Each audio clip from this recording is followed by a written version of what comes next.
Alright, so we're going to try to make some kind of like a sequencer that we want to like play, make a melody, make a beat, something like that, using MIDI. So the first thing that we want to do is to be able to keep track of time in a musical way. So we want some kind of like counter that counts to 8 at regular intervals.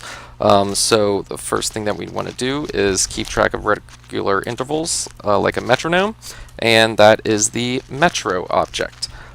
So we can give it default arguments of 500 milliseconds. So now it's going to output a bang every 500 milliseconds, and we can just visualize that just to check to make sure that it's doing what it should be doing. We're going to put a bang object right here. So everything in Pure Data kind of goes off of bangs. You get a bang, you do something, you know, whatever. So the metro, if we hook it up to that, if you'll notice, it's still not doing anything. So what we have to do is actually turn on the metro. So Control-Shift-T is the toggle that outputs the 0 or 1. If it's 0, the metronome stops working. If the left inlet of metronome receives a 1 or anything other than a 1, it starts working. And the right inlet sets the frequency in between beats, you know, how fast it should play, in milliseconds. So if we turn on the toggle, boom. Now we have something keeping track of time. But that's not all that we need. We kind of want something that will count from, say, 1 to 8. So say we're going to count 8 notes. There's eight notes in a measure.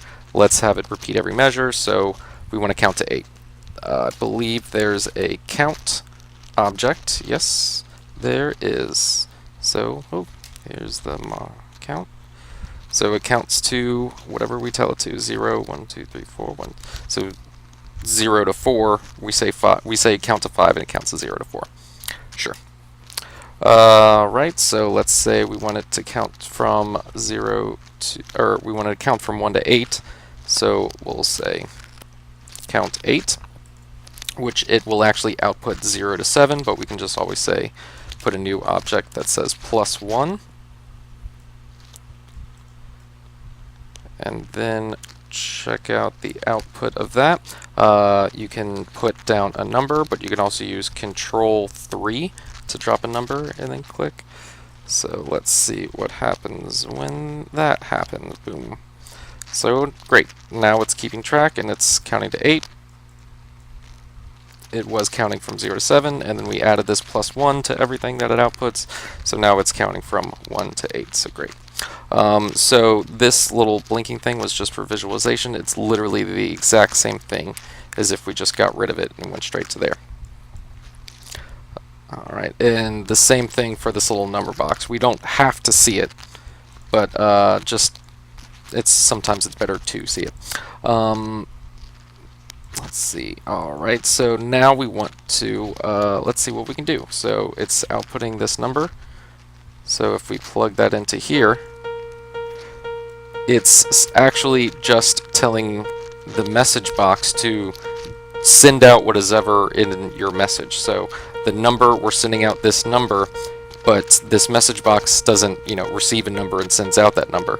The message box stores a value, and then it sends out that value whenever it receives anything. So if I send it a bang, it would do that. If I sent it a number, it would just interpret that number as a bang and just send out its thing. So it's playing that MIDI pitch 70 over and over again.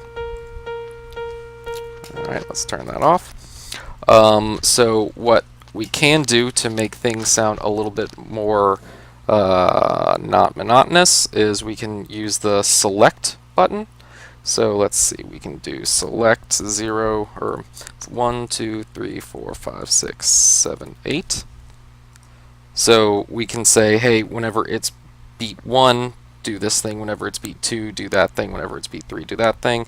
And then whenever it's, if you'll notice, there's actually 9 outputs right here. So the 9th one is always send out a bang if it doesn't match any one of these things. So that's first inlet is if it receives 1, it'll send out a bang right there. So let's stop talking about it and do it. So if we plug into that thing, select on, let's say, the first beat of every measure, play that thing. So we turn it on. we're counting, and 1. There we go. So I can do other things. I can plug in that second one, so now it should play on the first and the third. Yep. Boom.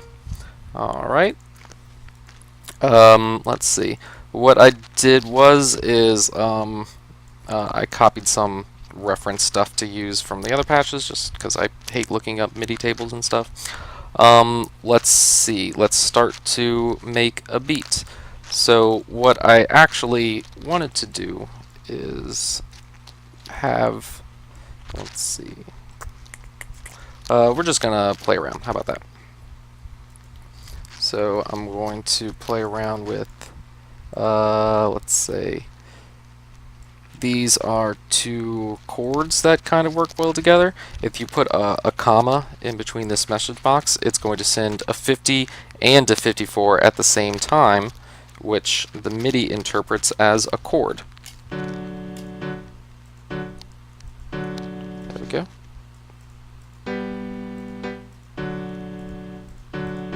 Yep. Alright, so let's say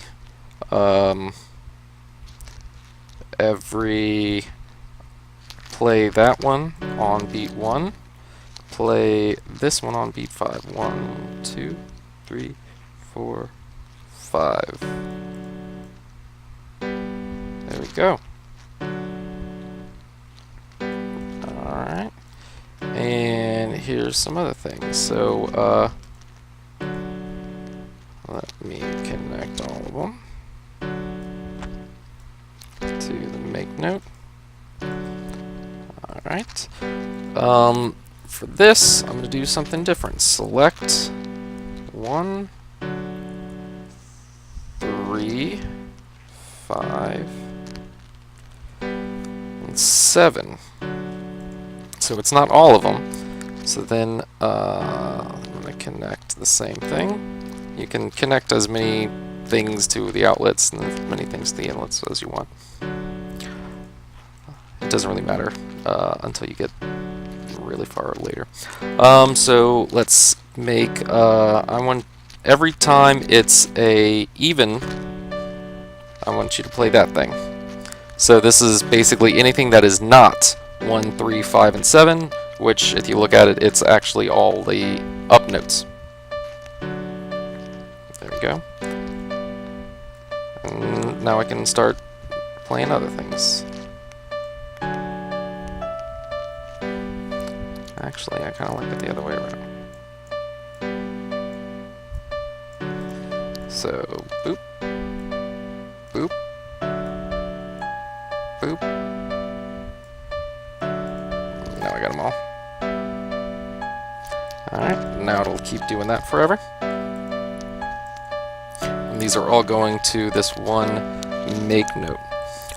So what you can also do is if you change the argument of note out, you can send your MIDI note out a different MIDI channel, which will be interpreted by the synthesizer built inside of your computer as a different instrument. So you can change the instrument basically with a different note out.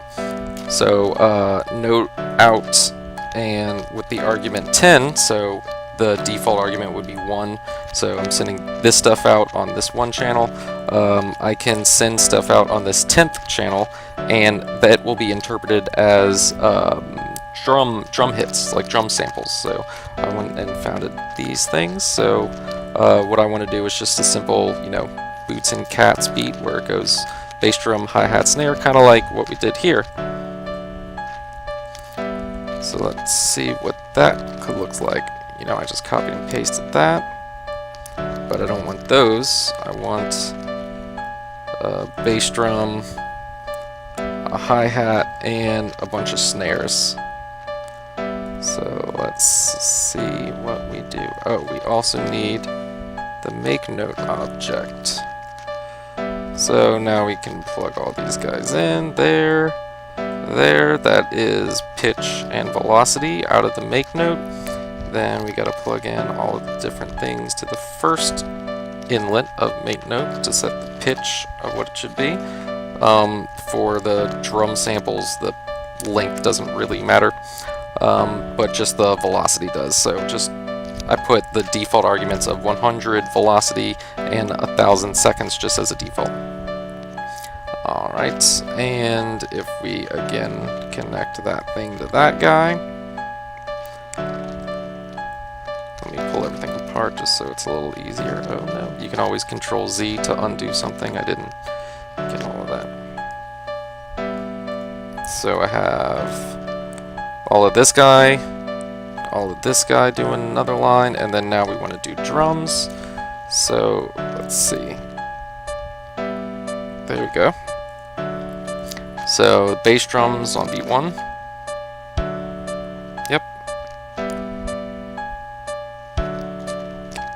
And I want the snare drums on 3 and 5. And yep. There we go. And now we made a beat. Now you can, you know, do whatever you want. You can make some random stuff. So how about I just make, how about I add another guy to the piano melody, so we can kind of have like a randomized part to it, because this will get pretty annoying if we do it over and over again. I always like to clean up patches, just makes it a lot easier to see and figure out what's going on. So those are my drums over here. This is that one part, and here's that other part. What I want to do is add another one. So you can make random numbers every time you hit, you know. So what I want to do is make a random MIDI pitch, say between, you know, if I wanted every single pitch ever, sure, 127 for MIDI wise, every MIDI pitch, the full range of MIDI pitch. So can we just send this a bang? Apparently we can. Yep. Can we send it a number? Let's find out. So I'm going to put a number box right here to check its output. And then what happens if we send it a number? Nope. It doesn't know what to do with the float.